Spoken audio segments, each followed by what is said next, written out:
Rian, jy en Adrie Norton was die stigters van die eerste sataniese kerk van Suid-Afrika.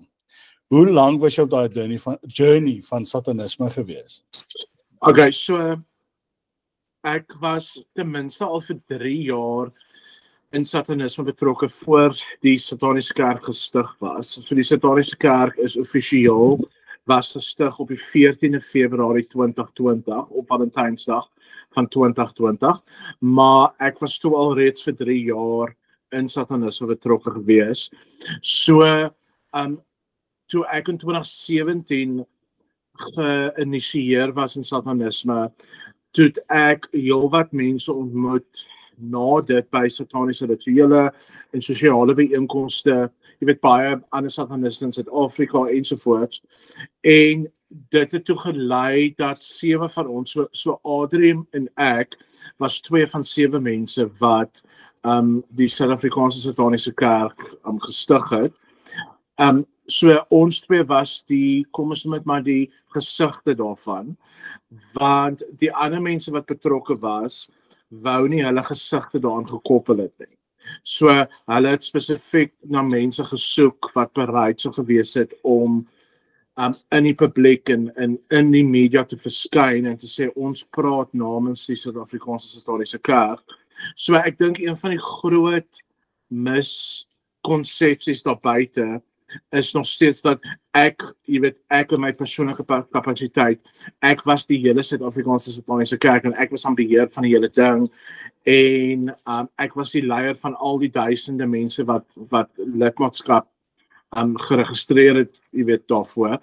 En nee, ek was net een van die mede-stigters en ek was ook die leier op kom ons met publieke platforms en ook die persoon wat die byeenkomste gereël het en seker gemaak het dinge gebeur soos dit moet gebeur. So, en natuurlik ook van 2020 af tot en met Mei 2022 was dit my elke dag, dit was my hele lewe gewees. So ek was by die Suid-Afrikaanse Sataniese Kerk se kerkkantoor elke dag. Ek was op sosiale media die hele tyd om satanisme te verdedig en jy weet goeie PR, public relations te doen, publisiteit vir satanisme, soos wat aan my gesê is, die goed wat ons moet sê en wat ons moet doen. So ja, in totaal was dit dan 5 jaar wat ek betrokke was. Yes, en hoe lank nadat jy betrokke was by die kerk en goeders het jou encounter met Jesus gebeur?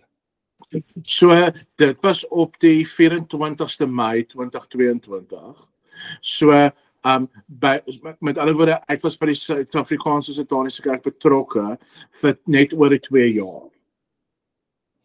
Yes, en sê my, watter tipe in jou journey in satanisme, want hier is nou die hardcore goed, watter tipe supernatural goed het jy gesien gebeur? Want ek het byvoorbeeld al gehoor van polisiemanne, en ek meen jy self weet wie Kobus Jonker, maar daar is polisiemanne wat ook uitgeroep was na weird tonele waar hulle in 'n huis kom en brand die gordyne, maar daar's geen brandmerke nie, en koppies wat van die kaste afval, dat tipe goed. Wat se tipe goed het jy gesien in jou journey nou met die okkulte en goed? Ja, so my reis met die okkulte was vir 15 jaar lank voor satanisme. So ek het nou vir iemand gesê, ek het eintlik in totaal vir 20 jaar vir die duiwel gewerk, effektief. Want ek was ook 'n psigiese medium gewees, voor ek aan satanisme betrokke geraak het. Ek was 'n sangoma gewees vir 'n rukkie. Ek was deel van Pagan en Wiccan Covens en daai tipe goed. So dit was in totaal in alles 20 jaar. So ja, ek het so baie goed gesien wat mense nie noodwendig met jou kognitiewe denke sal kan verklaar nie. So alles van manifestasies tot tafels en meubels wat in die lug omdraai, meubels wat mense teen mure vasdruk, figure wat mense teen mure vasdruk, merke wat op mense se lyf verskyn en dan begin daar bloed te vloei. Jy weet, ja, so baie verskillende goed actually. So ja, en ons moet ook onthou, as dit kom by die vyand, en kom ons noem dit maar die toertjies, die politics, dis maar alles om 'n indruk op mense te los, en om jou te mislei, en om jou besig te hou, en om jou aandag af te hou van wat regtig aan die gang is. En ons moet ook onthou van die duiwel, is dat die duiwel, hoe kan ek dit in Afrikaans sê, ek gaan dit maar in Engels sê, so, the enemy imitates God's kingdom and God's work. So, baie mense dink die bonatuurlike behoort aan die duiwel, en dit doen nie. God het actually die bonatuurlike ook geskep. God het die hele wêreld en heelal geskep. Die duiwel kom in en korrup, jy weet, van daai goeders en verdraai van daai goeders. So, mense sien dit baie, en dit is hoekom ek altyd sê, die duiwel gaan met niks oorspronklik voor 'n dag kom nie. Die duiwel gaan net sekere aspekte vat van God se skepping en dit either verdraai of gebruik om mense te verkil. Jy het in ons call daai aand gesê, en dit is iets wat my altyd sal bybly, want ek het jou gevra, sal jy sê dat die feit dat jy in die geestesrealm kon gesien het en goed, jou half dit God meer real maak, of sy presence meer powerful maak? Ek meen, want jy het goed gesien wat meeste van ons dalk nie in hierdie leeftyd sal sien nie. Toe sê jy moet onthou, die geestesrealm wat die vyand vir jou gee, en die geestesrealm wat regtig daar is twee verskillende goed. Ja. Wat sal jy sê is van die verskille tussen dit wat jy gesien het, en dit want in jou, ek dink is in jou testimony, of iets wat jy sê, jy het vir God gevra, soos lig net die wyl op, ek wil die waarheid sê. En jy het in jou testimony het jy gesê, is eintlik, jy was spyt jy het dit gevra. Ja. So, wat is die verskille? Die konteks daarvan is, so, omdat ek in die okkulte en in satanisme betrokke was, ek het die geesteswêreld onwettig ingegaan die heeltyd. So, mense kan dit op verskillende maniere doen, deur die okkulte, of jy kan byvoorbeeld sekere plante gebruik, jy weet, so psilocybin of ayahuasca of iboga of daai tipe goed. And in that way you can enter into the spirit world illegally, betekende sonder God se wil, of sonder dat God dit toelaat soos in sy wil, kan jy dit toegang hê daartot. En dit was vir 20 jaar my realiteit gewees, en veral in die tyd toe ek as 'n psigiese medium gewerk het, en jy weet, witchcraft gepraktiseer het vir kliënte en daai tipe goed. So, dan gaan jy in die spirituele wêreld in, of wanneer jy vir mense konsultasies doen, dan sal jy nou byvoorbeeld hulle voorvaders sien, of hulle oom of tannie wat oorlede is, supposedly. Wat vir jou baie akkurate inligting kan gee oor die persoon, wat jy dan nou vir hulle gee. En omdat dit my realiteit was, en omdat ek gedurende my bevryding, so ek het na my bekering vir amper 10 maande deur bevryding gegaan, verskillende tipe sessies, en hieromtrent by die 4de of 5de ronde wat ek vir bevryding gegaan het, toe my koneksie tot die geesteswêreld heeltemal gebreek. So ewe skielik was daar geen meer dat ek enigiets kon sien nie, want ek onthou in die eerste 3, definitief 4 bevrydingssessies kon ek sien hoe demone uit my liggaam uitgaan en die vertrek verlaat en daai tipe goed.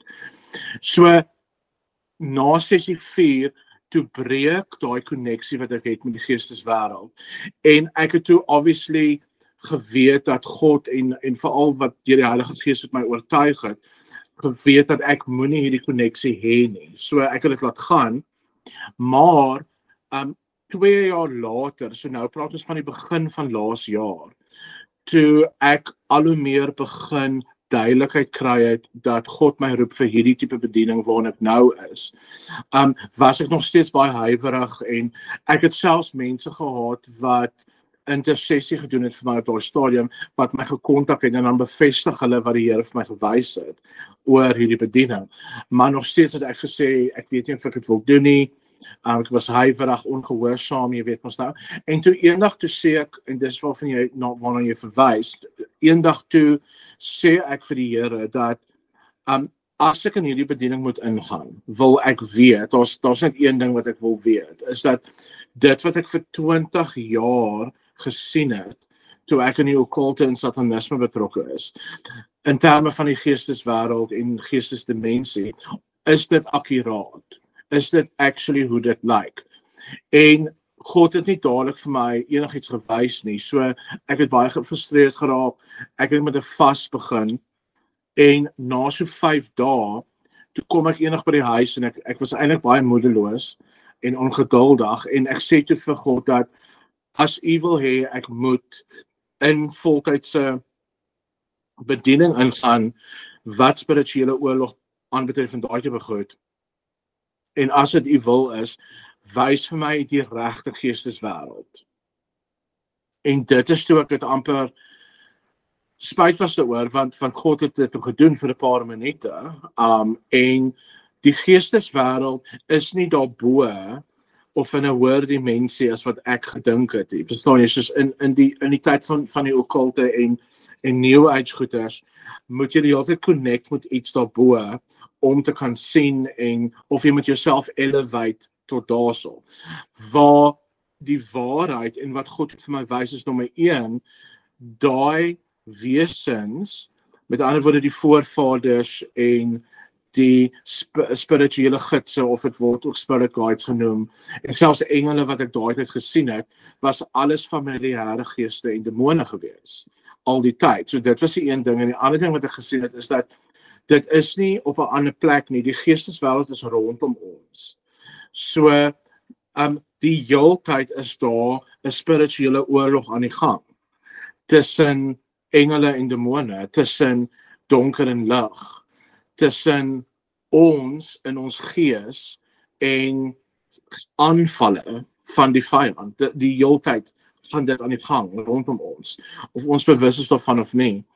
En ook, ek dink iets wat ons in gedagte moet hou, is dat ons is in die laaste tye van 'n klomp goeters, en die tyd is besig om uit te hardloop, en die duiwel en demone is ook bewus daarvan.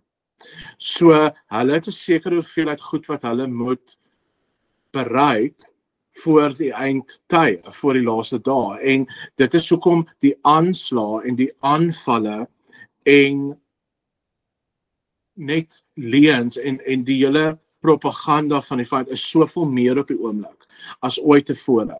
En dit gaan nog 'n bietjie erger raak as wat ons die laaste paar jaar het ondervind het, maar dis definitief besig om te versnel, en wat is die woord vir intensify? So dis besig om meer en meer intensiteit. Ja, die intensiteit daarvan raak daagliks meer en meer en meer, omdat die vyand weet time is running out. Jy het, okay, daar's 2 goeters. Eerstens, het ons 'n invloed op hierdie oorlog wat aangaan om ons? Ons het. Hoe so? So, Okay. En praat nou van beide, kom ons praat nou van die gelowiges se kant af. Ja. Wat se invloed het ons op grondgebied wat gewen word? Wat se invloed het ons daarop? Okay. So, gelowiges wat hulle identiteit in Christus weet, en weet wat hulle autoriteit is, definitief 'n invloed. Dit beteken dat ons moet totaal en al bewus wees daarvan dat ons reeds oorwinning het as gevolg van wat op die kruis gebeur het. So, ek ontmoet baie Christene en dan sê hulle beklei na oorwinning toe, maar oorwinning is actually reeds daar. So, ons beklei eintlik van oorwinning af. Dit is die regte aanslag. So, vir gelowiges wat dit besef en hulle autoriteit neem, het definitief 'n invloed daarop, en ons kan ook vir ander mense bid dat hulle gedek word met die bloed van Christus en beskerm word teen dit. Nou, ander mense, so as ek nou sê ander mense, bedoel ek, kom ons noem dit maar Christene, of godsdienstige mense. So godsdienstige mense, wat nie noodwendig hulle autoriteit weet nie, en wat oop deure het. Hulle word meer aangeval as ander mense.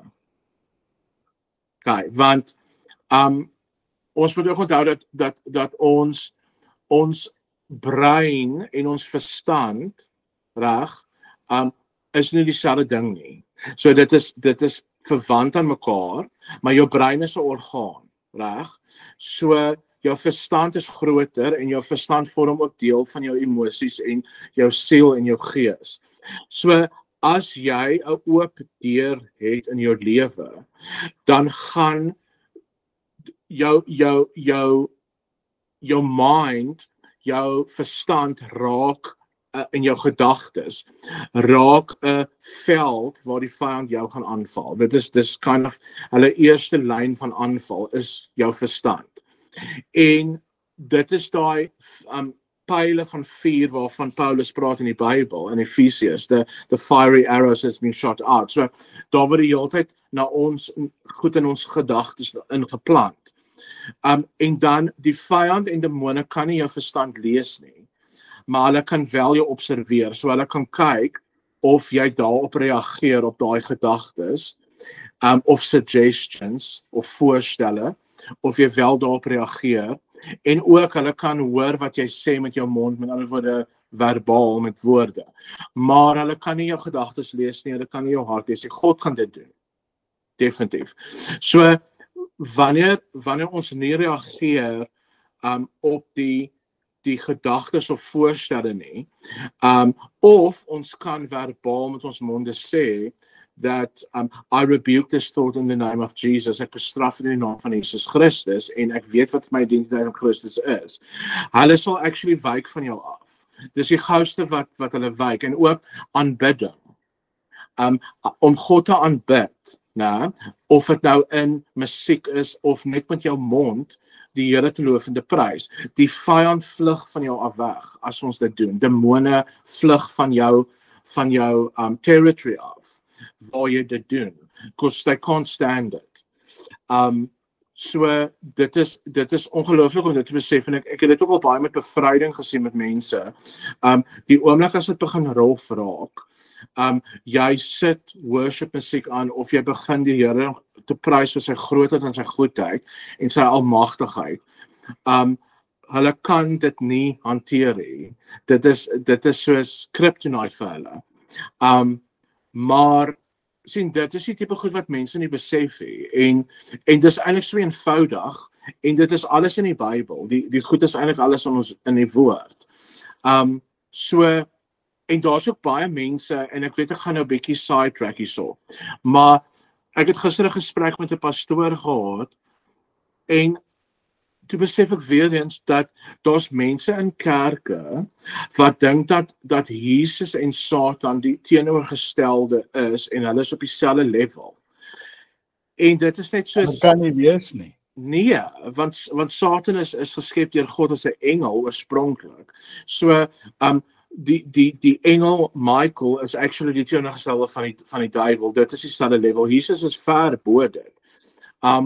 So, ja, en dis ook vir my wonderlik om te sien dat wanneer mens skrif begin aanhaal, wat spesifiek gaan oor die nou dink ek ook aan die Afrikaanse woord vir destiny, as ons dink aan die skrif wat die uiteinde beskryf van die vyand en demone waarin op die einde hulle gaan, as jy dit begin aanhaal en daarop staan, jy vat onmiddellik autoriteit, in die geesteswêreld. So, hulle ken die Bybel verskriklik goed, hulle wil nie noodwendig hê jy moet dit ken nie.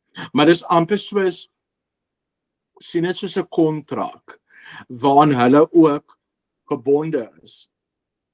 Ek praat nou van die woord van God. So, maar hulle wil nie hê ons moet dit weet nie. Hulle wil nie hê ons moet ons skrif, ons Bybel ken nie. Hulle wil nie ons moet die woord van God ken nie. Hulle wil hê ons moet glo in ons totale redding en autoriteit nie. So, die duiwel gebruik ook gereeld jou verlede of sonde teen jou, en hy sal jou beskuldig daarvan en jou laat glo dat jy nie goed genoeg is en dat jy nie autoriteit het nie. Wat 'n absolute leuen is, want dit is in Jesus Christus wat ons weet God gee vir ons autoriteit.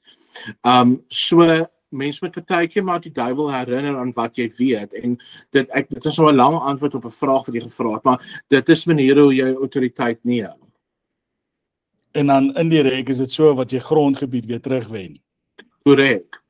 Daar's daai ou jeugkamp liedjie, ek weet nie of jy dit ken nie, waar ons altyd gesing het, I went to the enemy's camp and I took back what they stole from me. Ja. Ek het eintlik vergeet wat was my ander vraag gewees, maar gelukkig hierdie onderhoud is nie kronologies nie. Okay. Ons het jy het nou gepraat oor worship en goeters. Watse effek het musiek op die geestesriem? Soos wêreldse musiek, worship musiek, watse effek het dit op die geestelike riem en dan indirek weer op ons of direk weer op ons? So, kyk, wat ons moet verstaan van musiek, want dit word ook baie effektief in satanisme gebruik vir sataniese witchcraft. Omdat Lucifer word gesien as die principle of air, and air is music and sound en daai tipe goeders. So dit het 'n verskriklike invloed op mense, meer as wat hulle dit besef. En natuurlik woorde vir alle musiek, meer as die musiek self. So kyk, of jy nou harde musiek luister, so jy kan bijvoorbeeld Christian metal luister, wat awesome is. It's the intent of which it was written, that makes it effective or not. Of jy kan 'n stuk klassieke musiek luister, maar die intent daarvan is om te corrupt, bijvoorbeeld. So daar is bijvoorbeeld een of twee spesifieke komponiste wat occultiste was ook. So hulle musiek het 'n meer verskriklike intense effek op 'n persoon se gees. So mense is ook onder die miskonsepsie dat jy weet byvoorbeeld death metal en metal is satanies, waar oral musiek is eintlik satanies oorspronklik. Ek sê nie dat alle oral musiek nie, maar oral musiek is wat deur Anton LaVey gebruik is in sataniese rituele en dit word ook gereeld in die sataniese kerke gespeel om 'n atmosfeer te skep. So dit gaan oor die kombinasie en intensie daarvan, maar ons ore en ons oë is nogal gates, as ek dit so kan stel. Dis hekke of deure wat ons weer eens ons verstand kan beïnvloed, wat die eerste terrein van aanval is. So dit het 'n baie groot invloed en op die atmosfeer ook. Met ander woorde, so dis hoekom ek sê veral worship music, jy weet as effektiewe spiritual warfare, dit is baie effektief. Omdat die vyand spesifiek nie van aanbidding hou nie. En as ek sê nie net musiek, maar ook om die Here se naam te loof en te prys vir spesifieke goed, selfs al is dit goed waarvoor jy dankbaar is. En dit is jy sal ook agterkom met Christene wat onder onderdrukking is. So Christene kan nie noodwendig besete word nie, maar hulle kan wel onderdruk word deur demone. En jy sal agterkom hulle gebedslewe, die eerste ding wat hulle nie kan doen nie, is om actually dankbaar te wees vir die Here vir sekere goedes. So hulle hou op om dankie te sê en om God te prys. Hulle begin meer God net te smeek elke dag en te kla oor goedes.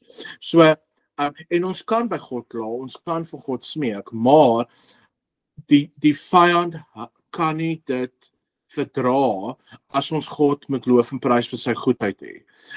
Dit is die gouste en dit is ook soos gesê, dit is die deel van gelowiges wat die gouste onderdruk word. Is daai dankbaarheid en om 'n absolute verwondering van God te wees en te bly, is een van die kragtigste goed wat ons kan doen as gelowiges. Yes, ek wil gou iets by jou hoor. Ek neem aan nie alle mense wat ook in occult of satanisme sien dieselfde goed in die geestesriem nie, soos wat jy gesien het nie. Want obviously die vyand lieg nie vir almal dieselfde nie. Ja, daar is sekere tipe sataniste en occulte wat ewen meer sal sien as wat ek ooit gesien het natuurlik. So dit hang maar af hoe hulle toegang kry tot goed en wat se vlak van praktisyne hulle is, want in die occulte, as ons nou net, kom ons van die occulte op sigself vir ons hal satanisme uit dit uit vir 'n rukkie. So, die woord occult beteken versteekte kennis, reg? So, ek het dit geweet nie. Ja, dis 'n Latynse woord en oorspronklik en dit means hidden knowledge, so versteekte kennis. Nou, dit beteken dat jy kan nie die occulte verstaan deur boeke te lees en op die internet goed te lees nie. En dit gaan jou tot by 'n sekere level vat. Die versteekte kennis sit in die geesteswêreld. So Wat? jy moet toegang daartoe kry om daai kennis te kry. So dit beteken dat sekere rituele moet gedoen word, sekere deure word oopgesluit en oopgemaak en jy stap deur vlakke. En die informasie oor hoe om die geesteswêreld te manipuleer en om die fisiese wêreld te manipuleer met witchcraft. Dit sit alles in die geesteswêreld. Dit is nie goed wat in boeke of op die internet is nie. So daar's 'n groot verskil tussen iemand wat belangstel in die okkulte of jy weet hulle lees daaroor teenoor 'n okkultus, iemand wat actually die goed praktiseer. En dit vat baie inspanning en tyd. En soos ek sê, vir 15 jaar was dit my lewe. Dit was my voltydse, dis wat ek gedoen het elke dag, van het my oë oopgemaak het tot ek my oë toegemaak het. So dis alles van, jy weet, sciences af, om met Ouija boards te werk, om spells op altars te doen, om astraal te projekteer en te reis. So dis klomp verskillende goedes wat jy moet bemeester, maar die inligting is nie in boeke nie, wat eintlik 'n goeie ding is, maar as jy 'n boek oor die okkulte koop, of jy lees byvoorbeeld iets op die internet, dit gaan vir jou wys hoe om sekere rituele te doen, om daai inligting op die ou end te kry, maar dit gaan nie vir jou die inligting kan gee nie. So, maar nie almal sien dieselfde goed in die geestesrealm. En hoekom ek jou vra, want jy het nou spesifiek van astrale projeksie gepraat. Ek het eendag 'n ding gelees van 'n ou wat gesê terwyl hy astraal projeksie gedoen het hy gesien in die geestesrealm is daar soos 'n dik wolk bo oor die aarde, soos 'n wax tipe ding. Ja. En daar is soos 3 tipes gebede wat hy gesien het. Die eerste een is soos 'n rook wat kom en dan slaan hy tot teen die ceiling nou vas en dan verdwyn hy. Hy sê dis gewoonlik jou ouetjies wat nou net tot bekering gekom het. Hulle begin met 'n gebedslewe, nog nie, maar die wind kan dit tot wegwaai. So daar's nie groot deurbraak nie. Onthou ook, en dan kry jy die tweede ene wat bietjie sterker raak. Die eerste ene word weggewaai, die tweede ene kom tot by die wolk nou uit. Hy sê, en dit is gewoonlik wanneer die demone en die ouens wat astraal projekteer sien, okay, hier's iets aan die gang. En dan wat hulle sal doen is, as iemand bid, nou net in motion kom, dan sal die telefoon lui, of iets sal gebeur om daai persoon se aandag te breek van die gebed af.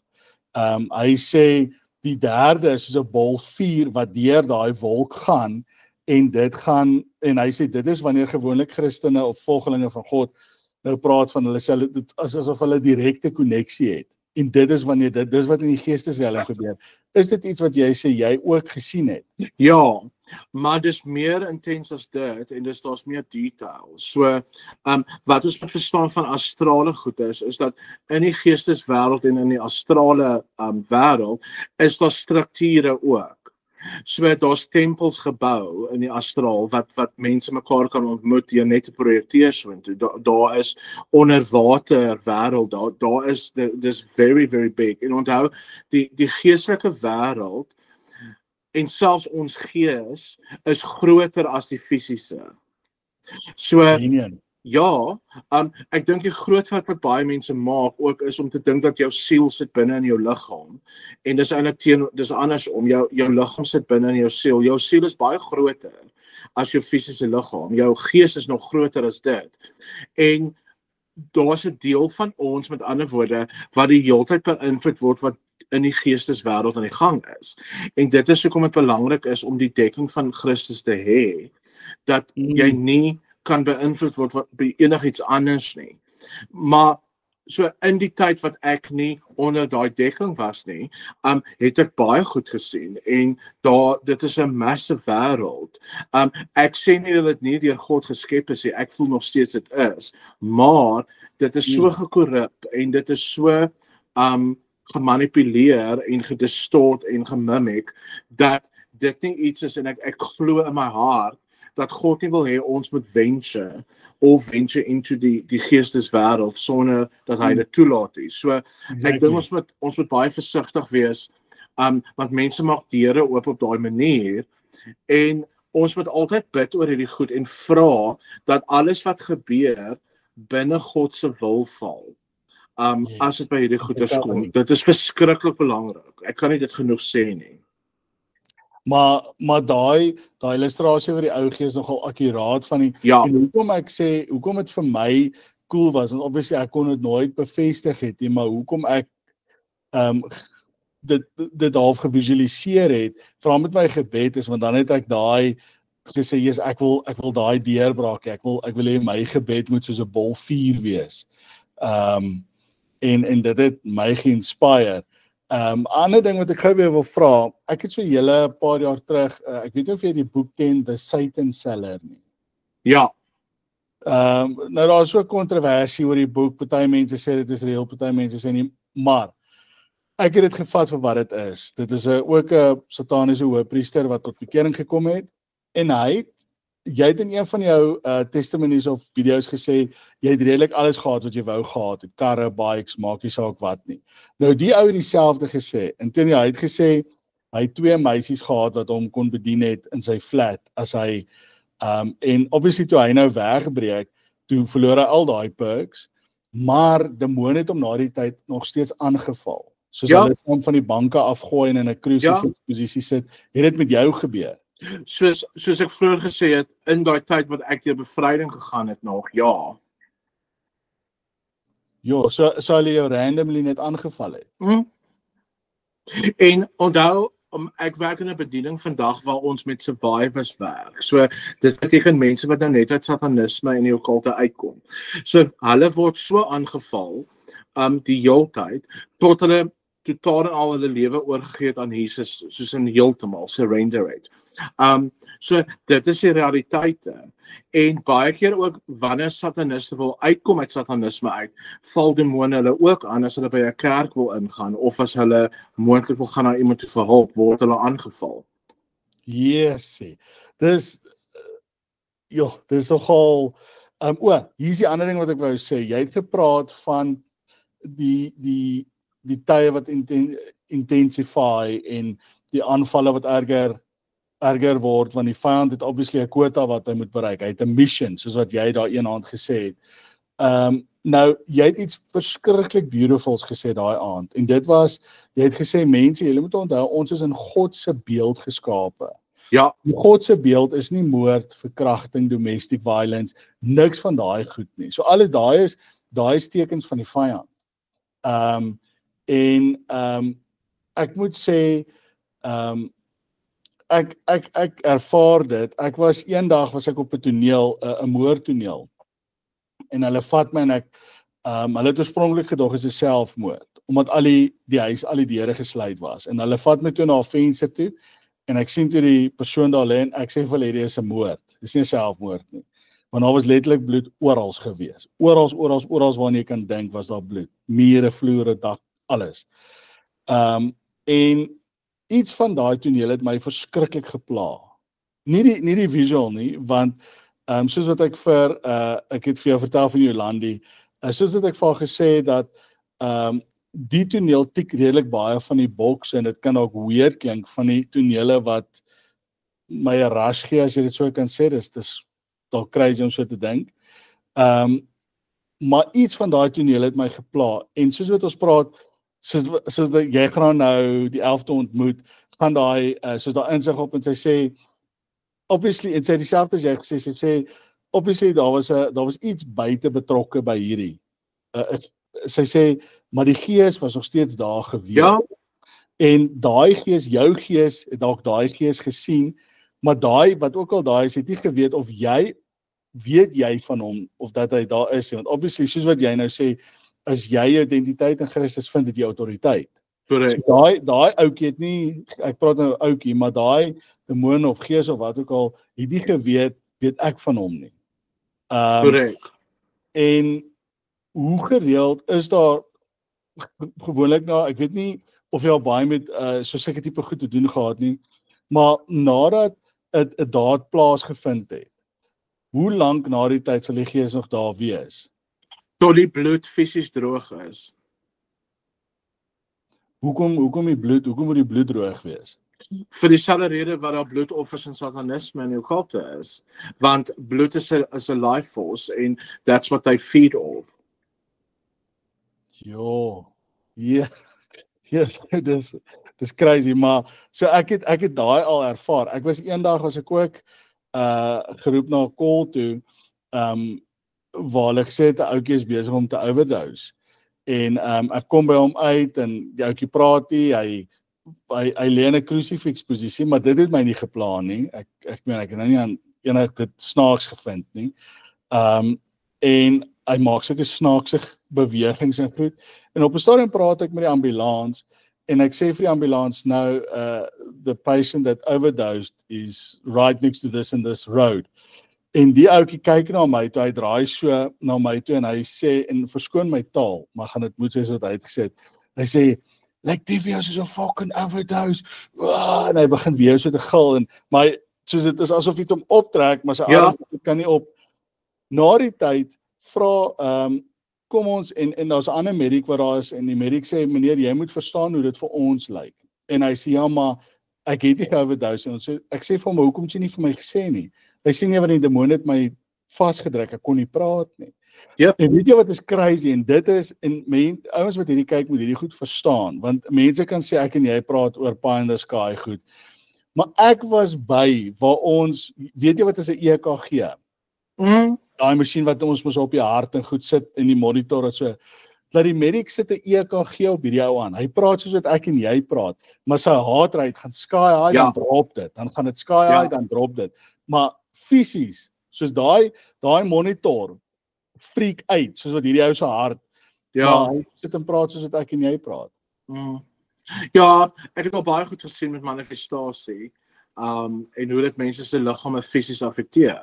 Want onthou wat ons vroeër gesê het, wat ons moet onthou is dat ons is liggaam, siel en gees, soos ons is in die beeld van God geskaap op daai manier.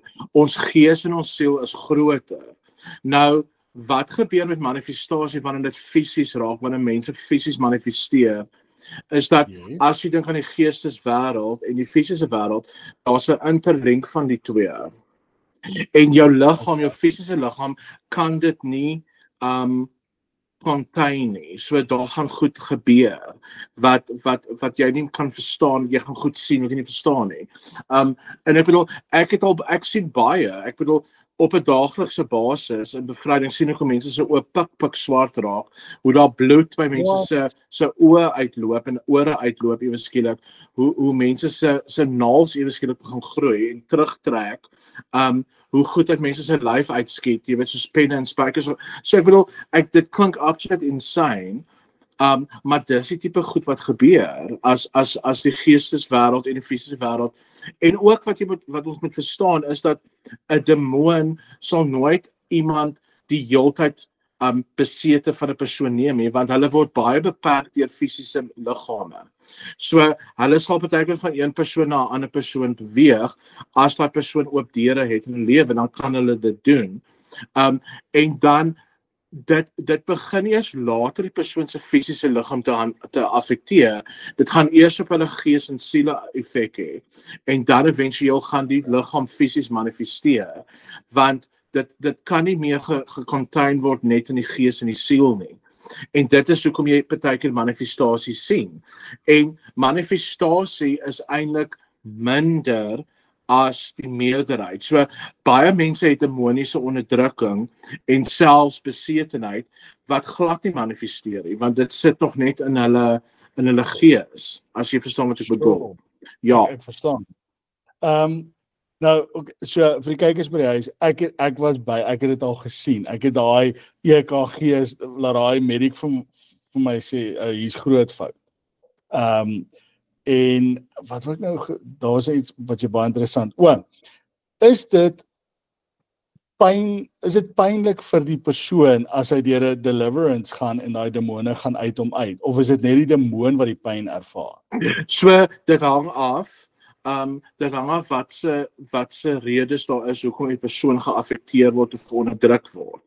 So as dit iemand is wat in die occult of satanisme betrokke was, gewoonlik gaan daar fisiese pyn wees.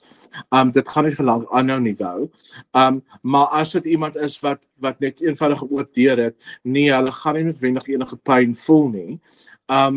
dit hang van die oop deur af. So onthou demone onderdruk mense vir verskillende redes. So baie mense het onwetende deure wat hulle oopmaak. Met ander woorde, hulle het nie bewustelik gegaan en 'n deur oopgemaak vir onderdrukking nie. So dit kan enige iets wees soos trauma wat nie genees is nie van hulle verlede, of dat hulle seksueel misbruik is al, ja, ja, unhealed trauma. So enige iets wat woede kan aanvuur of verwyd of daai tipe goed. Dis 'n oop deur vir die vyand om jou te onderdruk. En so in daai geval sal 'n persoon nie noodwendig pyn voel as hulle deur 'n bevryding gaan nie. En dan natuurlik ook, jy weet, goed soos dobbel en om jou astrologie te laat doen, om die horoskoop in die koerante te lees elke dag, om die lotto te speel. Ek wil the list is endless. Al daai goeders kan Ekskuus, ek moet jou, en ek gaan jou rede sê hoekom ek hierdie vir jou vra. Is verkeerde musiek ook kan dit ook 'n doorway oopmaak? Ek weet jy kan dit praat. Net as die Heilige Gees jou probeer oortuig daarvan en jy luister nie. Ek gaan vir jou een ding sê. Toe ek weer my pad teruggekry het na die Here toe, en ek is hom ewig dankbaar daarvoor. En dit het gebeur eendag by gewapende rooftoneel waar ek vir Lance uitgekry het, nou vir Lance ontmoet. Ja. En as gevolg van die pad wat ek met Lance gestap het ek weer by die Here uitgekom. En baie dinge het vanselfsprekend is asof die Here my verlos het daarvan. Soos ek nie eens gedink daaroor nie. Byvoorbeeld vloek, stupid voorbeeld, net een van die klein goedjies. Een aand, ek speel elke Vrydag aan speel ek games saam met 'n pel vir my. En een Vrydag aan sê hy vir my, "So vloek jy nou glad nie meer nie." Ek soos, "Wat bedoel jy?" Hy soos, "Jy vloek," en ek het geklink soos 'n matroos. Ja. Dit was deel van my vocabulary. Ek is soos, "Nee, ek het nie besluit daarteen nie, maar okay, so dit was redelik maklik. Maar musiek, soos die verkeerde musiek is ek sukkel, dis waarmee ek sukkel. Ek is dood. Ja. En soos ek gesê het, baie keer en daar's ook vlakke van demoniese onderdrukking. So jy gaan nie noodwendig aan die begin onmiddellik, jy weet, teen jou bed vasgedruk word, of jy weet, haatvolle gedagtes gaan begin, en dit begin nie so nie. Dis klein goetertjies oorspronklik hoe dit begin. So baie keer is dit net mense verval in 'n depressie, en daar word areas van jou lewe wat geblok word. Jy weet, soos jou liefdeslewe of jou finansies of jou geloof word ewe skielik net heeltemal beïnvloed. En dit beteken dat mense baie keer al 'n deur oop het vir 'n rukkie en dat daar wel demoniese invloed is. Maar dis nie soos in die flieks van jy luister vandag byvoorbeeld na die verkeerde liedjie en môre word jy besete nie. Dit werk glad nie so nie. Dis 'n aanloop van goeders. Ek het een keer 'n preek gekyk ook oor demoniese goed en spiritual warfare. Dink is Derek Prince. Ja, okay. En hy het gepraat en hy sê obviously dit wat hy nou sê, kan hy nie bewys nie, maar dis wat vir hom sin maak. Hy sê hoekom een van die redes hoekom hy sê demone 'n liggaam wil inhabit is because the spirit of lust needs a sexual organ. Yes. And the spirit of alcoholism needs a throat. Ja, so selfs met dwelms, selfs met ja. So dit is nogal intens om te sien as mens kyk na iets soos verslawing. Dit is als demonies verwant. Regtig? Ja. En ek het al soveel keer gesien as mense deur bevryding gegaan het, dat daai verslawing stop. Dit maak sin, want verslawing maak jou afhanklik van iets anders behalwe God. Dit maak heeltemal sin. Ja. Wat sal jy sê, besef Christene nie, soos, wat se tipe goed doen hulle wat deure oopmaak, onwetendlik? Ja, so, ek sê altyd, sonde wat weggesteek word vir die Here, of wat hulle dink hulle kan wegsteek, met ander woorde, onbeleide sonde. Okay. So, baie keer goed soos daai affair op hulle foon, so wat hulle dink, wel, dis net op my selfoon, so dit kan nie sonde wees nie, want dit is nie 'n fisiese affair nie. Daai tipe goed, goed wat hulle, dit kom alles terug na goed wat nie bely word nie. So, wanneer jy actually weet, dat jy sonde het wat jy moet aan Jesus bely, want dis die ding, die oomblik wat ons sonde bely en vra om vergifnis, die Here is getrou en jy sal vergewe word en die duiwel kan nie dan dit teen jou gebruik nie. En as jy dan weer sondig, dan moet jy maar weer repent. Ek het al byvoorbeeld gesien, net om dit te demonstreer. So ek het gewoonlik in die oggende wanneer ek wakker word, vir die laaste 3 jaar spandeer ek ten minste 3 tot 4 ure saam met God. Want ek word redelik vroeg in die oggende wakker. So dan het ek nou my gesprekke in stilte tyd en ek lees die woord ensovoorts. So in daai tyd, soos die Heilige Gees my lei, sal ek wat ook al ek moet bely, sal ek bely. As daar iets was wat ek die vorige dag gedoen het, of ek het geskrik en ek het gevloek of ek het ongeduldig geraak, sal die Heilige Gees op my opbring en ek sal selfs daai bely jy selfs dit as jy soos geskrik het en gevloek het. Ja, want kom ek sê kan ek vir jou verduidelik. Yes, so ek kan in die oggend dit doen, right? En ek kan deur my dag gaan en ek het vanmiddag 4 uur 'n bevrydingssessie wat ek met mee help. As ek tussen waar ek vir oggend my sondes bely het en vanmiddag 4 uur weer Sondag en ek bely dit nie, gaan demone wat ek uitdryf daai sonde teen my gebruik. Soos hoe? Soos gaan hulle vir jou sê jy het geen autoriteit nie want jy dit en dit en dit. Want jy het onvergifte sondes en wie is jy om hier te staan? En hulle kom terug na die persoon toe. Ja. Jo, en dit tel vir almal, selfs al doen jy nie deliverance werk, as jy gelowige is, hierdie reël tel vir jou ook. Dit is nie uitsonderlik Riaanse reël nie, dit is almal se reël. Korrek. So dit kom terug na onbelyde sonde toe. Want daar's mense en dis nie 'n oordeel nie. Alles wat ek sê is pretty much in die woord ook, maar die duiwel gebruik guilt, shame, teen jou. Hy is die accuser. Die woord Satan kom van die Hebreëse woord accuser af. Ha-Satan is the accuser. So die duiwel gaan jou accuse waar ook al hy kan. En hy gaan altyd onbelyde sonde gebruik, want dis in belyding van ons sonde wat ons skoon gewas word, elke keer, elke dag, keer op keer. En die duiwel het geen houvas of gronde dan op jou lewe nie. Verstaan jy? So jy moet elke dag hierdie goed bely. Wat ook al die nuwe goed wat jy gedoen het. Ja, wat ook al is dit nie wat 'n pad met Jesus is nie. En jy moet dit by die naam noem. Jy kan nie net sê, ag, Jesus, vergewe al my sondes nie. Nee, want dit is nie belyding nie. Yeah, dis amazing. So, want jy vra nou vir my, wat is die goed wat baie Christene nie weet nie, en wat hulle doen? So, jy moet regtig die Heilige Gees vra om jou te ondersoek, en jou gees te ondersoek, en jou hart te ondersoek, en die Heilige Gees nou, kan ek vir dit vertel, die Heilige Gees convict us, soos in genuine. So, as jy met 'n oop hart vir die Heilige Gees vra, wys my of daar enige onbelyde sonde in my lewe is, nou, it will come. Dit gaan opkom.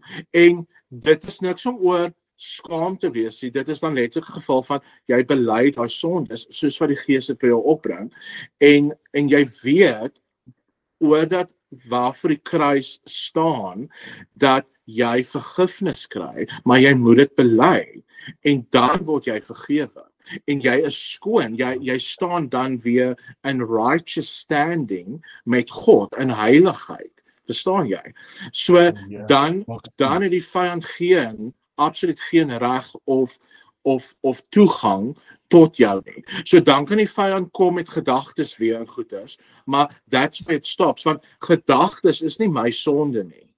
Sien jy, daai sonde behoort nog aan die duiwel. Dis wanneer ek daai gedagte vat, en ek vat hom na aksie toe, of ek vat hom na, maar as ek die gedagte kry, en ek sê, ek I rebuke this thought in Yes. Jesus' name. It's done. Dis fyn. Jy marinate nie die gedagte in Korrek. jou kop en Ek vat dit nie na aksie toe nie. Ek vat dit nie na emosie toe nie. Dan is dit nie my sonde nie. Dan behoort daai sonde letterlik nog aan die vyand. want Dit is daai op wanneer ek aanval, hy probeer jou versoek. korrek. Okay, dis amazing. Ek wil gou iets vra, weer teruggaan 'n hele paar goeters toe jy uit die sataniese kerk uitgegaan het. Toe het jy oorspronklik net vir Adele, dis 'n ander dame wat ook mos uit satanisme uitgekom het. Net sy het op daai stadium geweet. Jy het nog nie vir die kerk dit laat weet dat jy uit die sataniese kerk uit gaan nie. Nee, ek het vir hulle laat weet. Hulle het actually die mense by die kerkkantoor dit eers geweet. Hulle het my net gevra. Twee wat jy niemand se oproepe en goed geantwoord het nie. Ja, daar was 3 dae. Maar was daar nie iets in die geestelike riem wat hulle al klaar kon gesê het, okay, iets is aan die gang hierson nie. Hulle kon seker, ek weet nie of hulle het nie. Want toe ek teruggegaan het die dag en vir hulle gesê het dit is wat gebeur het, was hulle verbaas, hulle het my nie geglo nie. En hulle het my gevra om dit stil te hou vir 'n maand. Yes, ek het daai. 'n Ander ding wat ek weer wil weet, hoekom dink jy Jesus in jou verskyn juis toe jy 'n ritueel wou gedoen het? Omdat duisende Christene gebid het daarvoor. Okay, ek wil by daai aansluit. Daar's 'n powerful ding wat ek wil aansluit by Christene wat gebid het. Ek gaan sommer nou met dit in die huis val. Jy het gesê jou ma het vir jou gebid oor al die jare. Het 'n ouer se gebed vir sy kind meer krag as wat ons besef? Ja, want onthou God gee jou kinders vir jou. So God vertrou jou kinders aan jou toe. So vir alles as hulle in jou huis nog bly, wat nou nie my geval was daai tyd nie, maar kinders wat in jou huis bly, jy het autoriteit oor hulle in die geesteswêreld. En 'n verantwoordelikheid. Ja, en as jy jou kinders op enige manier laat inseën het of toewy het as babas voor mense, want alles word in die geesteswêreld ook geobserveer. So kan jy jou voorstel, demone sien, hierso wy jy hierdie kind toe aan die koninkryk van God. En ek vind dit baie interessant, want sataniste wat as babetjies ingewy is in Christenkerke, kom baie makliker uit satanisme uit. En hulle kan nie verby 'n sekere vlak in satanisme kom nie. So hulle sal nooit, ja, want hulle is klaar toegewy in die koninkryk van God. They have a seal over their lives. So daai mense sal nooit by 'n level gaan kom van priesthood en satanisme nie. Soos in nooit, they will never be able to reach it. So dit is vir my baie interessant en ek dink dit is toevallig nie. Maar ja, so wat my ma byvoorbeeld gedoen het is omdat sy en my pa my as 'n baba toegewy het in 'n kerk, kon sy op daai beloftes gestaan het en sy het letterlik die vyand herinner, Rian behoort klaar nie koninkryk, hy is aan die troon van God toegewy, en beloof, so you can't really have him, so ja, dit gaan oor autoriteit. Yes, dis amazing. Ek wil gou iets by jou weet, wat sit volgelinge of Christene op die radar van die vyand in die geestelike riem? Soos, is dit wanneer hulle meer begin te bid, is dit wanneer hulle meer begin te worship? Ja, wat sit hulle op die radar en wat word daar dan bespreek oor hierdie ouens? So dis 'n army. Dit is soos aan beide kante, dit werk soos in die militêre tipe ding. So jy het 'n army, so jy het jou frontline en al daai tipe goeders. So hoe meer jy as 'n Christen Bybel lees en hoe meer jy aanbid en hoe meer jy autoriteit neem, hoe nader beweeg jy in die voorlyn van daai army van God. En hoe meer visually hoe meer word jy gesien deur die vyand. En obviously deur mense wat deur die vyand gebruik word. So you become a threat to the kingdom of darkness. En natuurlik ook, ek bedoel, ek kan nou ingaan op die wapenrusting. En jy weet, jy kry ook Christene, jy weet, hulle ryf oor sekere dele van die wapenrusting, maar hulle dra hom nou nie heeltemal nie. So daai Christene is nogal in gevaar, want Paulus het geskryf, dis die volle wapenrusting wat jy moet dra. Hy het nie gesê, sit hierdie en hierdie aan nie, daar staan aan die begin, voor die helmet gelys word, en voor die goed gelys word, die items, staan daar die volle wapenrusting van God. En wat baie mense miskyk, as ek so praat by kerke, en weet as ons werkswinkels aanbied, dan begin hulle oor die wapenrusting te praat, en dan vra ek vir hulle, okay, so dra jy die skoene van bereidwilligheid om die gospel, are you wearing the shoes of willingness to spread the gospel? Dan sê hulle ja. Nee, dan sê hulle, wat beteken, dan sê ek, wanneer laas het jy iemand van Jesus vertel? Jy sien. En dan raak hulle stil, dan sê ek, okay, so, dit help nie, jy het nie die volle wapenrusting, because you're gonna be attacked, you're gonna get hurt. Want dit sê, in Efesiërs baie duidelik, sê Paulus, dat dit is hoe jy die duiwel weerstaan. So, wanneer jy nie in die voorlyn is van God se koninkryk, maak seker jy die volle wapenrusting aan. So, jy kry Christene wat, hulle bid baie, hulle lees hulle Bybel, maar hulle vertel die mense van Jesus nie. So, you are basically fighting in the front line without full protection. Ek sou nooit so aan gedink het nie. So, dis so goed jy's 'n soldaat in 'n oorlog, en hier ewe skielik kom koels gevlieg, en nou vra jy, hoekom skiet hulle my? Ja, want jy's in 'n oorlog, hello, you are in a battle. Sure. This is a war. At the end of the day, it is what it is. So, if you want to be on the front lines, wear that full armor. En sê my, hoeveel mense wat jy in die sataniese kerk ingekry het, kon jy weer uitgekry het? Tot op die stadium 34. Wow, dis amazing. Ja, wel, dit is 'n baie klein nommer in vergelyking met hoeveel mense betrokke is, maar elke redding, elke salvation, ons lê partykeer daar in die bed en huil daaroor van blydskap. Ja, maar dit is wonderlik om te sien. Dit is regtig wonderlik.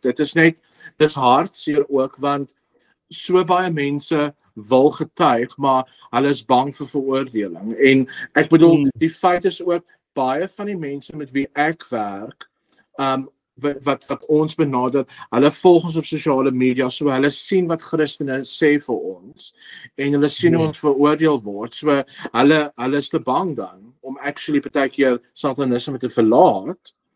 En ook wat ons moet besef is dat, wanneer jy so diep in die okkulte satanisme is, jy besef nie dat Jesus eintlik 'n opsie is vir jou nie. En ja, wel, ek het dit ook nie besef nie, tot Jesus opgedaag het. So, ek het nie geglo in God en in Jesus nie, tot ek hom ontmoet het nie. So, ek het nooit vir 'n oomblik gedink, hierdie is 'n opsie vir my nie. En daar's baie mense wat eintlik wil uitkom uit satanisme en die okkulte uit, maar hulle dink dat hulle het hulle siel verkoop, en hulle besef nie dat hulle kan die naam van die Here aanroep, en hy sal hulle red nie. So, dit is hoekom ons in hierdie bediening is, om vir mense te wys, hierdie is die waarheid, en hierdie is hoe jy gedeceive is. En hierdie wat jy dink die waarheid is, wat die duiwel en demone vir jou vertel, is eintlik nie die waarheid nie. So, dit is die konstante ding waarmee ons besig is elke dag.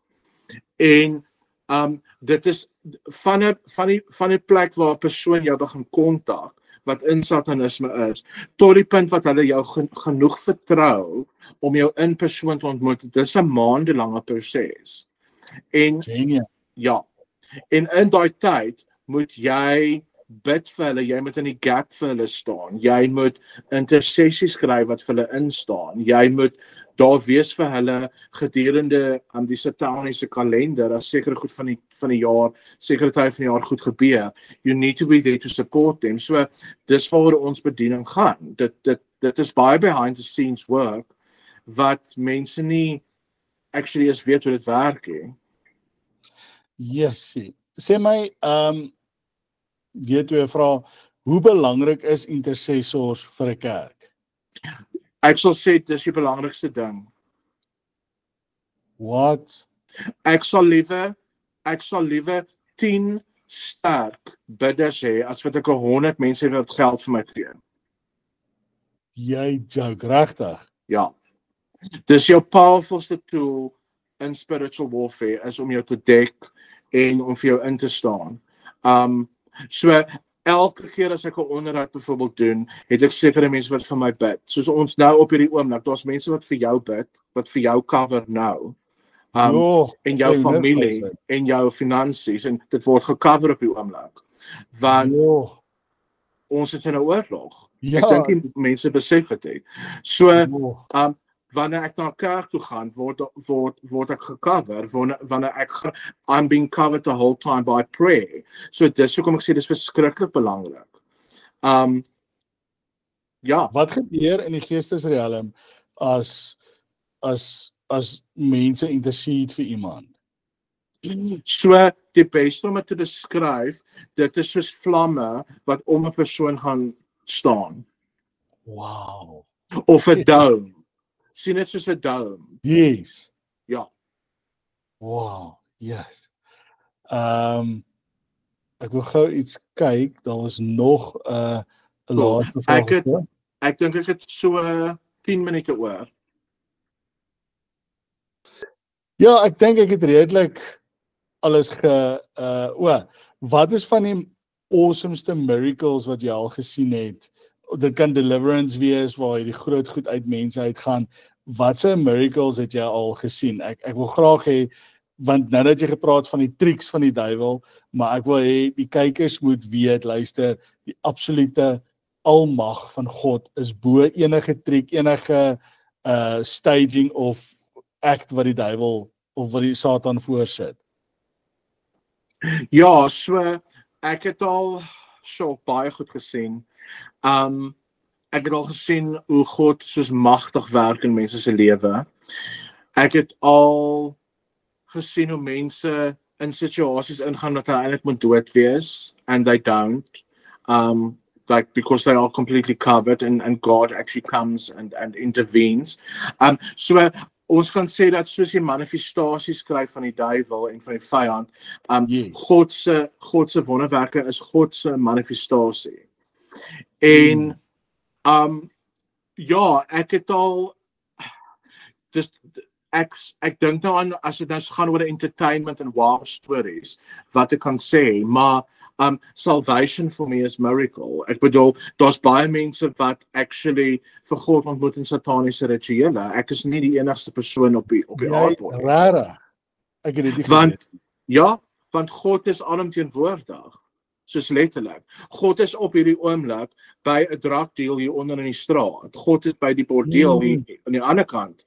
God is daar waar 'n kind nou verkragt word. Daar is God. God is oral. So God is omnipresent. So wanneer God manifesteer, dit is die next level. So wanneer God in sy wysheid manifesteer in situasies, is wanneer daar wonderwerke gebeur. Ja.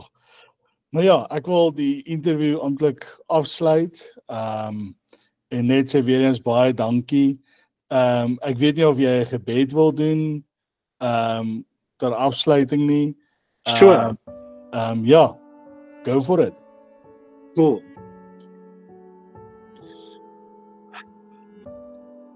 Vader, liewe Here, ons kom na U toe in die magtige naam van Jesus Christus en ons bid vir elke persoon wat na hierdie onderhoud kyk, Here, laat dit hulle aanraak, laat U naam verheerlik word bo alles. Here, ek bid dat die werke aan die kruis en die werke van die opstanding heeltemal se manifesteer in mense se lewens.